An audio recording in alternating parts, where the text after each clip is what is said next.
టాలీవుడ్ లో వరుసగా హిట్స్ కొడుతున్న బాలకృష్ణ గోపీచంద్ మలినేనితో మరో సినిమాకు కమిట్ అయ్యాడు. అఖండ 2 తర్వాత బాలయ్య గోపీచంద్ మలినేని కాంబినేషన్ లో మరో సినిమాకు రంగం సిద్ధం చేస్తున్న సంగతి తెలిసిందే. ఇప్పటికే ఇద్దరి కాంబినేషన్ లో రిలీజ్ అయిన వీరసింహారెడ్డి బ్లాక్ బస్టర్ అవ్వడంతో బాలయ్య మరో ఆఫర్ ఇచ్చారు. ఇక గోపీచంద్ ఇటీవల బాలీవుడ్ సీనియర్ హీరో సన్నీ డియోల్ తో తెరకెక్కించిన జాట్ కూడా మంచి హిట్ అయ్యింది. దీంతో గోపీచంద్ వెంటనే బాలయ్య సినిమా కోసం పనులు స్టార్ట్ చేసేశాడు. ఇప్పటికే తన స్టోరీ బ్యాంక్ లో ఉన్న స్టోరీనే బాలయ్య ఇమేజ్ కు తగ్గట్టుగా మార్పులు చేర్పులు చేసి బాలయ్యకు కథ వినిపించగా బాలయ్య చిన్న చిన్న మార్పులతో గ్రీన్ సిగ్నల్ ఇచ్చేసినట్టు టాక్ వినిపిస్తుంది. బాలయ్య పుట్టినరోజుకి అధికారికంగా స్టార్ట్ అవుతుందని తెలుస్తుంది. ఇటీవలే జాట్ చిత్రంతో డైరెక్టర్ గోపీచంద్ మలినేని బాలీవుడ్ లోకి అడుగు పెట్టాడు. నార్త్ ప్రేక్షకులను జాట్ విశేషంగా ఆకట్టుకుంది.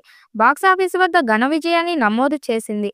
అయితే గోపీచంద్ మలినేని అటు జాట్ తో హిట్ అందుకున్నాడో లేదో అప్పుడే అటు బాలయ్య సినిమా పనులు మొదలు పెట్టేశారు.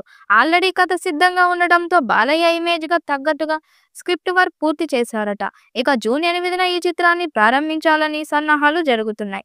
అక్టోబర్ నుంచి రెగ్యులర్ షూటింగ్ స్టార్ట్ చేసి 3-4 నెలల్లోనే కంప్లీట్ చేసేలా ప్రణాళికలు కూడా సిద్ధం చేస్తున్నట్లు సమాచారం అందుతుంది. ఇదే నిజమైతే వచ్చే ఏడాది సంక్రాంతికి విడుదలయ్యే అవకాశం ఉంది. వీరసింహారెడ్డి కూడా సంక్రాంతికి విడుదలయ్యి బ్లాక్ బస్టర్ అయ్యింది.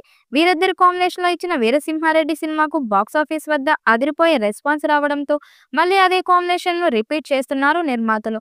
ఈసారి కథలో మరింత మాస్ మసాలా ఉండేలా స్క్రిప్ట్ ను ప్రత్యేకంగా డిజైన్ చేసినట్లు తెలుస్తుంది. గోపీచంద్ మేకింగ్ స్పీడ్ అందరికీ తెలిసిందే. గత చిత్రాల్లో ఆయన వేస్ట్ టైం లేకుండా ప్రమోషన్స్ లో ఫినిష్ చేశారు. అఖండ 2 అవ్వగానే బాలయ్య గోపీచంద్ మలినేని సినిమాకు డేట్లు కేటాయించనున్నారని తెలుస్తుంది. జూన్ 8న ప్రారంభోత్సవం జరిగిన ప్రధాన షూటింగ్ మాత్రం అక్టోబర్ నుంచి మొదలవుతుంది. ఇతర సినిమాలు ప్రారంభానికి కూడా జూన్ నెల చాలా కీలకంగా మారింది. బాలయ్యకు మరో మాస్ హిట్ ఇవ్వాలనే లక్ష్యంతో గోపీచంద్ ప్లాన్ చేసినట్లు సమాచారం. స్క్రీన్ ప్లే డైలాగ్స్ పరంగా కూడా సినిమాకు భారీ కేర్ తీసుకుంటున్నారని తెలుస్తుంది. ఫైనల్ గా చెప్పాలంటే బాలకృష్ణ ఇప్పుడు టైం వృధా చేయకుండా వరుస మాస్ సినిమాల లైనప్ లో బిజీగా ముందుకు సాగుతున్నారు. మరి NBK 111 ఎలాంటి రికార్డ్స్ క్రియేట్ చేస్తుందో చూడాలి. ఈ వీడియోపై మీ అభిప్రాయాన్ని కామెంట్ బాక్స్ లో తెలియజేయండి. వీడియో నచ్చినట్టయితే లైక్ చేయండి, షేర్ చేయండి, కామెంట్ చేయండి. మరిన్ని అప్డేట్ కోసం మన ఛానల్ సబ్స్క్రైబ్ చేసుకోండి. నోటిఫికేషన్ కోసం పక్కనే ఉన్న గంట సింబల్ ని కొట్టండి.